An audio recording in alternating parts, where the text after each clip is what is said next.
Remodelers and custom builders, today we're talking about how you can triple your lead flow without getting any more traffic. So that means the same marketing spend, the same website traffic, but triple the leads. So we're going to walk through everything here today. Let's get into it. Most remodeler websites, I would say confidently, the average remodeler website converts at 0.5%. I've been looking at this data for over a decade, analyzing hundreds of remodeling websites, custom building sites, and for every 200 visitors, that means only one conversion. And that doesn't even mean it's a good conversion. So today we're going to talk about how you can take some very tactical moves on your website to make sure that you're capturing more leads from the same traffic. So this is part of our remodeler growth framework. We are in pillar 2, which is convert, and we're talking about the 2-door strategy. We're going to do a little bit more of a deep dive today. So if you remember from our overview, when we get to the website, when you get traffic coming into your website, it enters, this marketing funnel as we talk about it. And most websites are not built to convert because they're missing one of the key pieces. And so when traffic comes to your site, what I've realized over the years is somebody is really just in one of two buckets. They are either ready,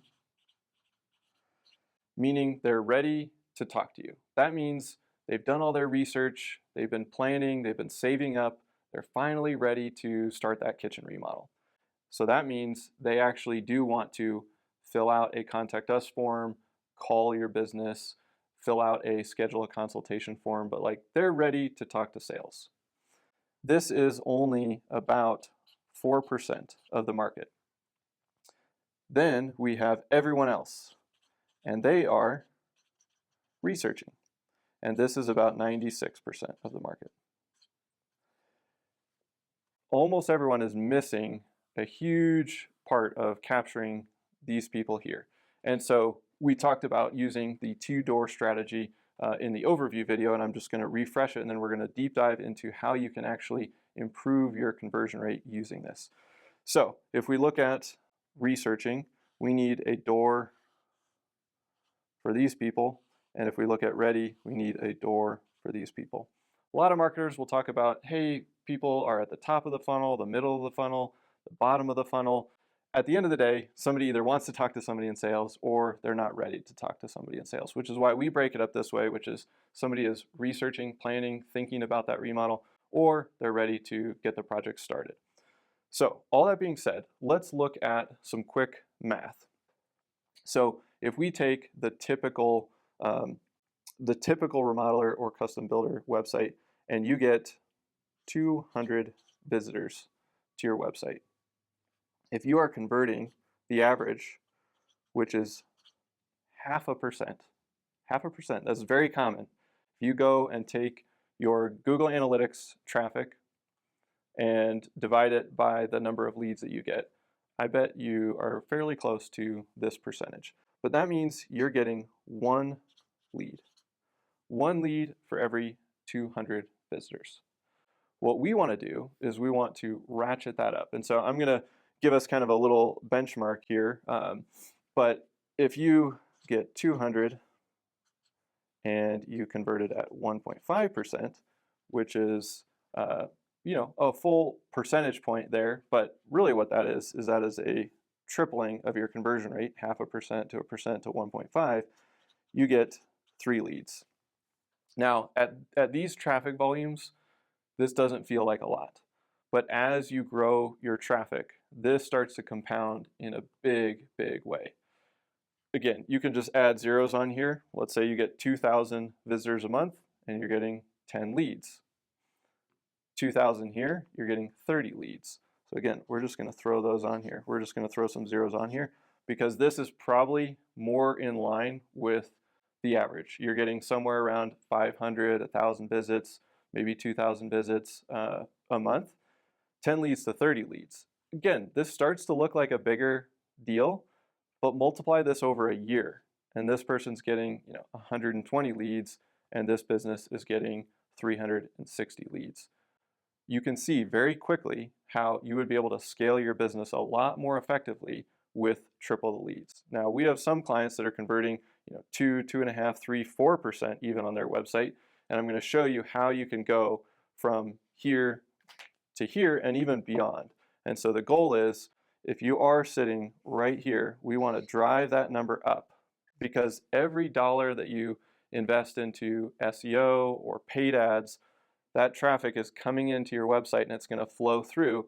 And if you're only converting at 0.5%, it's going to be a lot more expensive to capture a lead. It's going to be a lot more expensive to land a customer.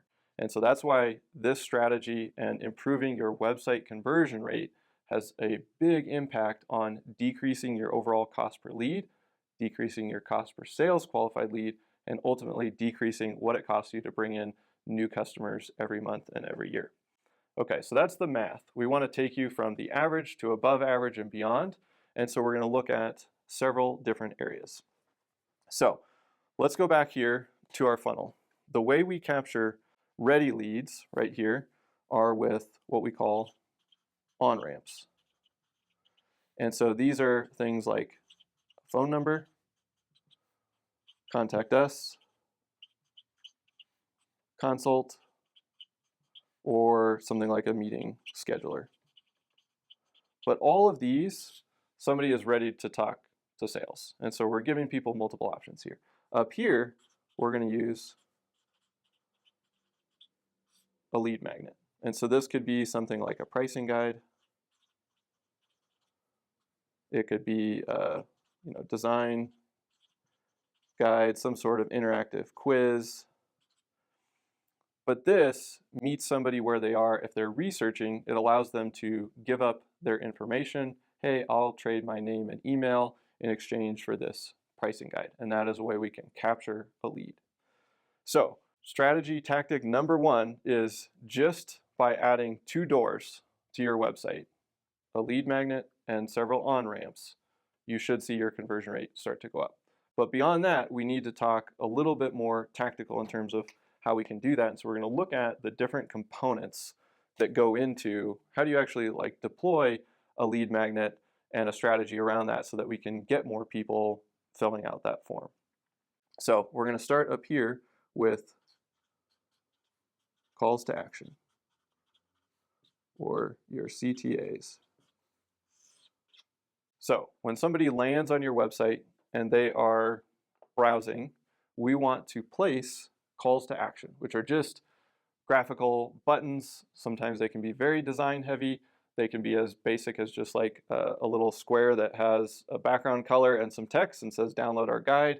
It can even just be a text link. So as somebody is reading through the text, there's a blue link and it says click here to download our guide. So there's lots of different variations, but a call to action is just a link or a button where somebody can click, and we're driving them from the information they're on to do something.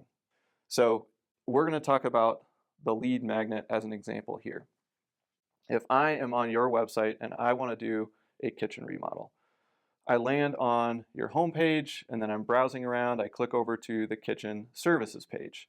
Now I'm scrolling, I'm learning, I'm reading a little bit more, and then I see a button that catches my eye. It's a call to action. It says download the pricing guide. So I click there and then I go to what's called a landing page. And we're going to get to landing page best practices here in a second. So I just wanted to orient you on what we're talking about.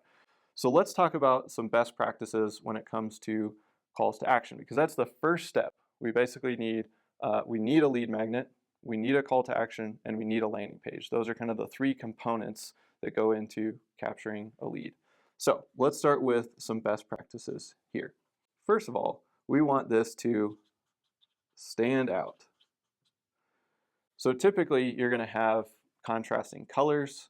You might even use different font size, something a little bit bigger, but we want this to stand out. And so if you have brand colors, you probably have accent colors. This would be a good place to use some of those. You can also just test some other colors that are a little bit more bold, and we'll talk about testing here in a second, but it needs to stand out. If nobody sees it, they're not going to click it. Then we want to talk about placement. So typically we want to have those above the fold. And above the fold is kind of an old newspaper term when you had your folded newspaper. It was whatever you could see before you kind of folded it open. On a website, it's just the top part before you scroll. So as soon as somebody lands on whatever page, your home page, service page, blog post, it's whatever is just in that top section before they have to start scrolling down. And so obviously, if somebody hits your website, they have a chance that they could just leave right away. And so the most people will see it if it's at the top. And then as some people scroll, they scroll and then leave. Some people scroll a little bit further and leave. And so anything at the bottom is going to get the least visibility. Anything at the top will get the most visibility. So we want to have CTAs above the fold. When we talked about standout, I'm just going to hit a couple of points here. So we got colors, we got font size, and so those are going to be in the section here where we're talking about getting noticed. Placement is going to help make sure we get the most website visitors to actually see it. And then we want to use action language. So, click, now, download. But we're using action words, commands, telling people what to do next, making it very clear, very concise, and direct, action-oriented. If you can, you're going to use urgency. So that would be now as an example. So clear, action, urgent, now. Download the pricing guide now. Download the pricing guide today. Those things will draw people's attention, tell them exactly what to do, and then they will do it most of the time, or a lot of the time. So these are some call to action best practices. I would say if you're going to prioritize, placement would be the best one. If you can have that above the fold and then frequent, you will get more eyes on it. Next will be this, because again, if your call to action button does not get seen, it almost doesn't matter what it says or what it looks like. So we need to get it seen. So I would focus your efforts on placement and color contrast, and then layer in your action language, and you'll have a really strong call to action. So let's jump over to a web page here really quick, just so you can see how this plays out.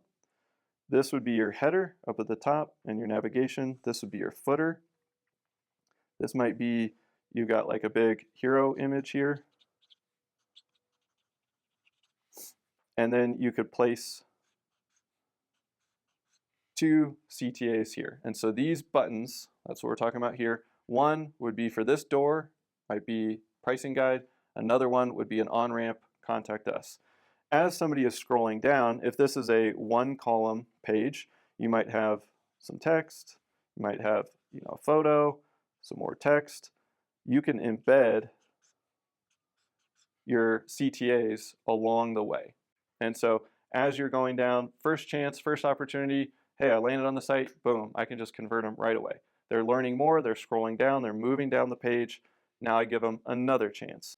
Then they're moving down some more, and then I can have a final opportunity to convert, and then we can also include, some CTAs in the actual footer.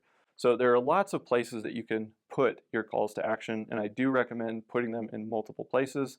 Again, top to bottom, you're going to get more conversion at the top, but as people are researching here, they are going to scroll down, and so we do want to remind them of those opportunities. So those are our calls to action. Once they click that, we want to take them to a dedicated landing page. This is where the conversion actually takes place. And so the landing page, we want to focus them in. They've clicked, they saw the button that said download pricing guide. Now the job of the landing page is to get them to fill out a form. So we need to sell the value of what we just told them to do, which was, hey, download this pricing guide. Well, now we need to tell them why they should download that. And so let's go over some quick landing page best practices. Typically, we're going to have no navigation. So back at our website here, a typical, they land on the home page, you're going to have, home, services, about us, blog, contact us. On a landing page, it's gone. We want to remove the navigation. You'll just have your logo in the top so they can make it back. We don't want to distract them. Hey, they said they wanted the guide. We're trying to capture some information. Let's not distract them with navigation, so we remove it. Next up, we're going to talk about the benefits. And so this is typically, let's get a landing page going here so we can look at this. So we've got the logo, and that's it. We don't have any navigation. And then we have our headline. And then we're going to have typically bullets. And so these are going to be value-driven, explaining, hey, here's what you're going to get in the guide, here's why it's so valuable, here's what you're going to learn, those types of things. So this is where we're really selling what they're going to get. Then we're going to have a form. And so we're going to ask for some pieces of information. That's what they're going to have to fill out. So we've got the benefits that we're selling here. We want it to be scannable, easy to read. That's why we talk about bullets. Typically you'll have, your headline, maybe a short paragraph, a sentence or two, and then just bullets. Somebody clicks onto this page, they're moving fast. We want them to just see, oh wow, yep, I'm going to learn what my project could cost. I'm going to get real example projects and price ranges. Okay, cool. I'm sold. Like I just have to give up, my name and email. Easy. We want to make it scannable and easy to read. So we already talked about removing the navigation. We've got our benefits. It's easy to read, and now we need to add some proof or testimonials even. But here we're trying to build trust. So you might even have a quote from somebody that has read the pricing guide, or you might even have a quote from the owner around why you created the pricing guide. And so these things can help build trust. And then they can be incorporated here. So you might have a author headshot here with a little quote. You might have some badges here. Maybe you have some awards that your company has won. So now when somebody gets to this page, they can quickly see, cool, this is what I'm getting, this is what's in, oh wow, look at this, these awards that this company has won, oh here's this nice quote from the author, cool, I'm going to fill out the form. So we will talk about the form here in a second, but you obviously need a form on your landing page or you can't capture a lead. So calls to action, they click it, they land on the landing page. Now we need to get them to fill out a form. And so let's talk about the form. So a good rule of thumb is less fields equals higher conversion. Now, that's not always the goal. Yes, if we're purely optimizing for, we want to just get the most people to fill out this form, then I would just have your form with a name and an email, or even just an email address. That would be the shortest, smallest form you could make it, is just give me your email and I'll send you this guide. That's not super helpful to most businesses, especially remodeling custom home businesses. You probably want a little more information. So very least, name, email, but you can also start to use this form to pre-qualify. And so the form I see as a big lever, and you get to move it up or down depending on your goals and what you're trying to accomplish. So if you're just saying, hey, I actually just want to drive my lead cost down, I want the most leads possible, and I'm just going to throw them into my nurturing campaign where they're going to get emails from me, and I know that I'll be able to move them down into the sales process over time, then I'm going to just put name and email, and I'm just going to say, great, crank the leads. I want to get as much throughput as possible. If you don't want to do that, if that's not your objective, then you can use form fields to pre-qualify. And so you can put as many questions as you want on the form. You could say, what project are you thinking about? Where will this project take place? And you can ask for a zip code or a city. You could do a little drop down with neighborhoods. You could say, what is the investment range you were looking for this project? And you could have a drop down there. So you can really ratchet that up. I will say, the more fields you add, less fields, higher conversion, more fields is lower conversion. And especially if the fields are budget qualifying, project type questions. If we ask for last name, first name, last name, and email, that might not change the conversion rate as much. But if we say first name, email, and instead of last name, we just swap out that form field to what is your budget for this project, you'll probably see your conversion rate drop. So the form is a lever. and you get to control it, and you can add fields and subtract fields depending on what you're trying to accomplish. So just know that. But the form sits on the landing page. And so again, to complete this whole conversion strategy, you need some sort of opt-in. So here we're talking about a lead magnet. You actually need the pricing guide. You need a call to action that you can place on your website. When somebody clicks it, they go to the landing page. When they're on the landing page, the form is what allows you to actually capture the lead. And so that's how we start capturing more of these researching leads, right? We're going to capture their information and offer them up a lead magnet. Now, of those that are ready, we're going to still use all of these best practices here with our on-ramps. It just means when somebody clicks schedule a consultation, which is this call to action, that's what this call to action says, it goes to the consultation landing page. We're still going to follow all of these best practices, but knowing that they want to book a consultation, we're probably going to ask for more information than just name in an email that we might ask for a pricing guide. And so that's where we would ask more qualifying questions. And again, the form is a lever. You get to play around with it. You can add fields and subtract fields based on your company goals and what you're trying to accomplish. Okay, one final note about this is let's talk about testing. So if you just take what we've talked about now, if you're sitting at about 0.5% conversion, even 1%, if you start putting 2 doors on every single page of your website and you put them above the fold, as we talked about here, you put your calls to action above the fold, use contrasting colors so they stand out, use a couple of basic landing page best practices, you should see this number start to rise pretty quickly. Eventually, you'll hit a spot where you're like, wow, I've got 2 doors on every page, on all my blogs, all my service pages, all my project spotlights, all my main core navigation pages of my website. I've got these 2 doors everywhere. They're also above the fold, and I've kind of sprinkled them in throughout the page as people scroll down.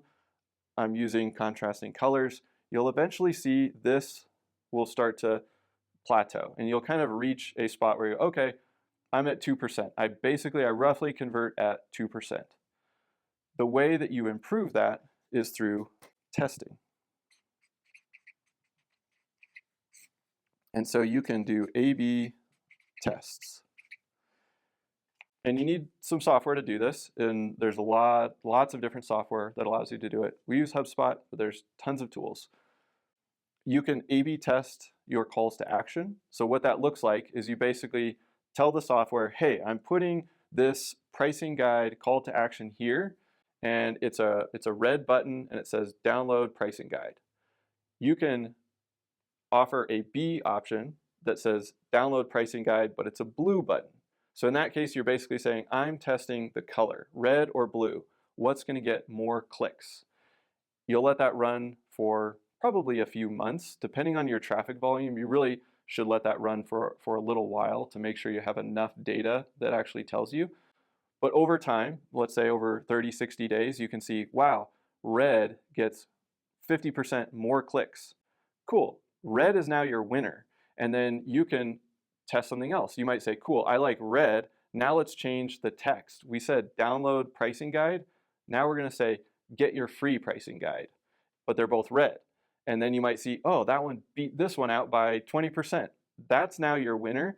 Then you run that one and you just keep testing against your winner. So it becomes this, this ongoing process basically forever, as long as you want to continue to invest in that. If you keep seeing improvements, it's worthwhile, because you could see that maybe out of for every 100 people that visit your homepage, you might be getting 5 clicks. Through testing, running red versus blue, this text versus that text, you might get this up to 10 clicks. Now again, that maybe doesn't sound like a lot. Hey, we moved from 5 to 10 clicks, but that means now double the people are getting to your landing page. So that's all the CTA test does, is it's just going to get more clicks. But then you can A/B test your landing page. And so this is your current layout here, but you might say, hey, we had 6 form fields, let's try 3. Now that's our test, and we're going to run that test. And again, out of 100 people that visit your landing page, you might get 20 to fill out the form. But through some testing, you might take that to 22. And so you get 2 more leads for every 100 people that come through. This becomes a big multiplying effect. You get more people clicking, and then you also get more people filling out the form. And so you're A/B testing at this level, and you're A/B testing at this level, and then you can also play with the form. So here you can move the form up, you can change the language, you can do all kinds of stuff on the landing page.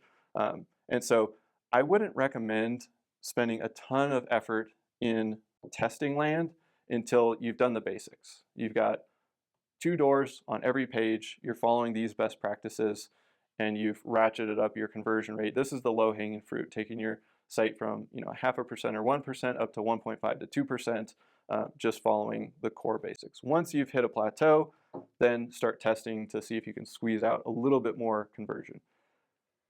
This overall is one of the most powerful levers that you have and drivers that you have in decreasing your cost per lead. Again, you're paying for SEO, you're paying for ads, and all of these things are driving traffic. And that traffic is going on your website. And then some of those people turn into leads. And this right here is what this video is all about. Is it's just this piece here, is the people that come to your website, how many of them actually fill out a form. And again, as this number goes up and you get more and more traffic and you convert into leads, this is, what is that? 1% would be 100. So that'd be a 1%. And if you can get that to 3%,